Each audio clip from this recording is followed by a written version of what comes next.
Terima kasih sudah klik video ini. Jangan lupa guys, subscribe. Karena subscribe itu gratis guys. Terima kasih, selamat menonton. Enjoy!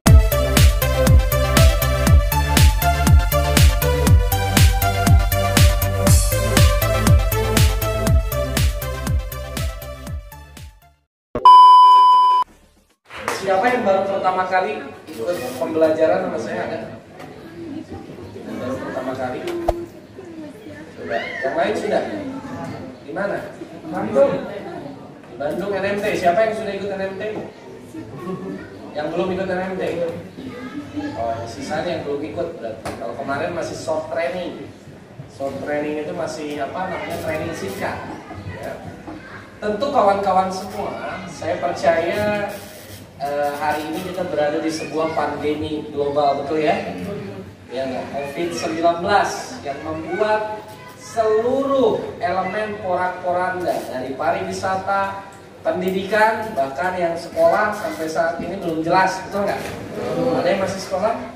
Nah, banyak banget ya. Kuliah?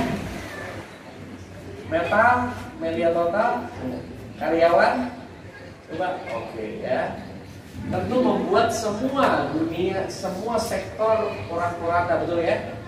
Khususnya pariwisata, lalu pendidikan, sampai sekarang kuliah pun belum jelas kapan masuk. Sekolah pun sama, kawan-kawan 4 bulan hanya sekolah online, betul ya? Atau disebut daring dalam jaringan disebutnya ya. Dan tentu ini menjadi sebuah kesempatan bagi kita semua untuk produktif ya, harus produktif karena sampai saat ini ya ekonomi setiap hari semakin menurun, betul nggak? Iya nggak? Kalau saya lihat di DPRD Kota Bandung saja, loss potensi ya, kehilangan potensi penghasilan yang biasanya 1, target itu 7 triliun. Sekarang ini baru achieve sekitar 500 triliun. Berarti hilangnya 1,2 triliun. Apalagi di Jakarta. Ya, biasa penghasilannya 80 triliun jadi 40 triliun. Ya, penghasilan DKI Jakarta. Karena sektor pendapatan nggak ada semua. Hotel tutup, betul? Restoran tutup, betul? Lalu kantor-kantor tutup, betul? Betul ya? Apalagi di kota-kota besar ya, membuat maka saat ini bagaimana caranya kita harus produktif ya, untuk menyelamatkan siapa? Keluarga kita, lingkungan sekitar kita. Kita tidak boleh berdiam diri karena sudah cukup lama 4 bulan ini kita berdiam diri. Saatnya perubahan, kita menjadi anak-anak muda produktif yang bisa membahagiakan kedua orang tua. Nah, kalau kita melihat, berkaca pada itu, apa yang terjadi di dunia ini saat ini? 2 hal. Pertama adalah krisis kesehatan, betul nggak? Ya, ada yang bertanya di sini ya, Pak, kapan corona ini selesai? Kapan kira-kira? Nggak ada yang tahu. Bahkan bisa dikatakan sampai 2 tahun ke depan aja belum tentu selesai. Jadi kita akan ada adaptasi kebiasaan baru. Maka yang terkena akan ada proses seleksi alam. Orang yang tidak menjaga imunnya, tidak menjaga tubuhnya, ya, yang terserang maka akan mudah terserang penyakit. Beruntungnya kita bisnis di produk yang bisa dikatakan sebagai anti corona, yaitu propolis. Karena ini salah satu anti imun terbaik, betul ya? Bahkan kemarin saya sedang main bola, ada yang nyamperin saya, Al, katanya, itu propolis bagus banget tuh. Saudara saya ada di Jawa Tengah kan, terindikasi positif, sudah swab test, ya enggak? Setelah itu menggunakan propolis, ya enggak? 14 hari kemudian dites lagi negatif. Ya, jadi produk kita ini produk unggulan ya, salah satu produk terbaik. Itu yang harus kita paham. Ya, lalu yang kedua adalah krisis ekonomi. Banyak yang di PHK, betul nggak? Banyak yang diberhentikan, betul? Mungkin ada salah satu dari orang tua kita atau ada dari keluarga kita, atau ada dari saudara-saudara kita.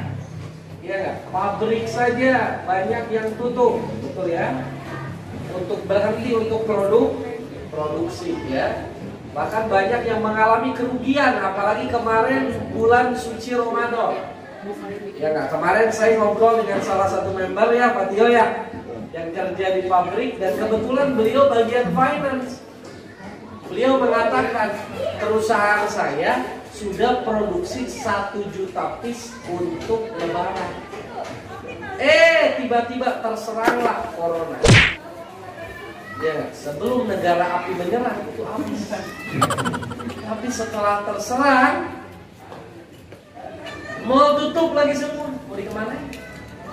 Akhirnya numpuk di gudang. Maka gajinya steng-steng, barang sama uang nih. Karyawan bahkan menghentikan produksi.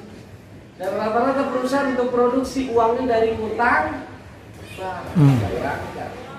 Maka terjadi kerugian yang begitu besar, resikonya, maka bisnis luar sana besar nggak? Bahkan menurut finance yang member tersebut sebenarnya tidak boleh membocorkan, ya nggak? Beliau katakan utangnya perusahaan ini kelihatannya gede sampai 60 miliar. Iya nggak?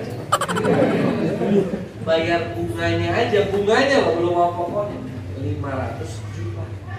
Damn! Ya, berarti kalau pokoknya berapa itu? Ya, harus mereka nyicil ya. Pinjam uang lagi, produksi. Mudah-mudahan bulan Ramadan meledak 1 juta piece. Produksi, corona, liar. Ya nggak? Beruntungnya kita di Melia, modal kita hanya sekali seumur hidup, dan produknya produk kesehatan yang saat ini dibutuhkan oleh masyarakat. Ya? Siap? Ya. Karena saya percaya semua orang butuh sehat, betul? Betul. Ya, lalu yang kedua, krisis ekonomi. Yang tadi saya katakan banyak yang pusing. Bagaimana cara meningkatkan penghasilan adalah mengerjakan Melia. Nah, apa yang disebut dengan Melia? Kenapa Melia ini perusahaan yang kuat?